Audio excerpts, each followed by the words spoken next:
pitié. Ô Christ, prends pitié.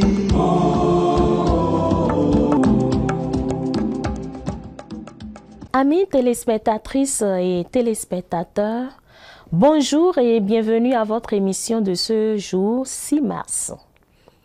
L'Église nous propose aujourd'hui de contempler la figure de Sainte Colette. Colette était issue d'une famille modeste habitant à Corbie en Picardie. Son père, Robert Bouélé, maître menuisier de l'abbaye de Corbie, et sa mère Marguerite Moyon, étaient très pieux et charitables. La légende rapporte que les années passaient et qu'ils n'avaient toujours pas d'enfants.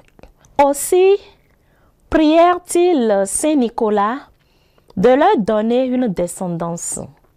Et à 60 ans, Marguerite mit au monde une fille le 13 janvier 1381. Au baptême, elle reçut le prénom de Nicolette, par reconnaissance envers Saint-Nicolas, mais elle fut couramment appelée Colette, diminutif de son prénom. C'est sous ce nom qu'elle passa à la postérité. Colette reçut une éducation religieuse accordant une grande place à la passion du Christ, sur laquelle l'entretenait fréquemment sa mère, femme très pieuse, qui se confessait et communiait chaque semaine. Colette de Corbie aurait eu dès son plus jeune âge une vie édifiante, empreinte de prière et de mortification.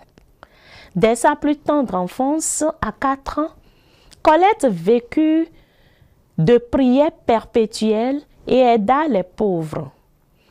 Elle se mortifia, se priva de nourriture pour redistribuer son repas aux pauvres, pria très longuement et alla même jusqu'à rendre son sommeil difficile en mettant des morceaux de bois sous son matelas.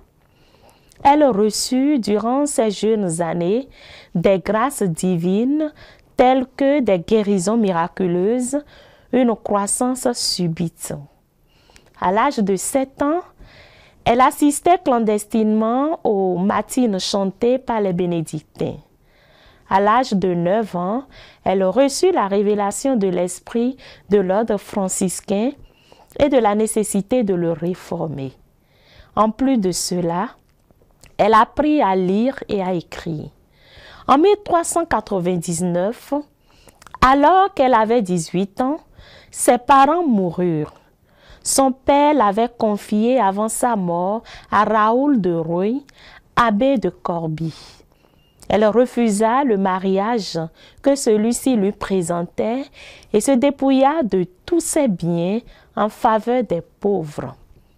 Peu après, elle fit la connaissance de Jean Besson, prieur du couvent des Célestins d'Amiens, et lui fit part de son désir d'embrasser la vie religieuse. Elle intégra alors les Béguinines de Corbie.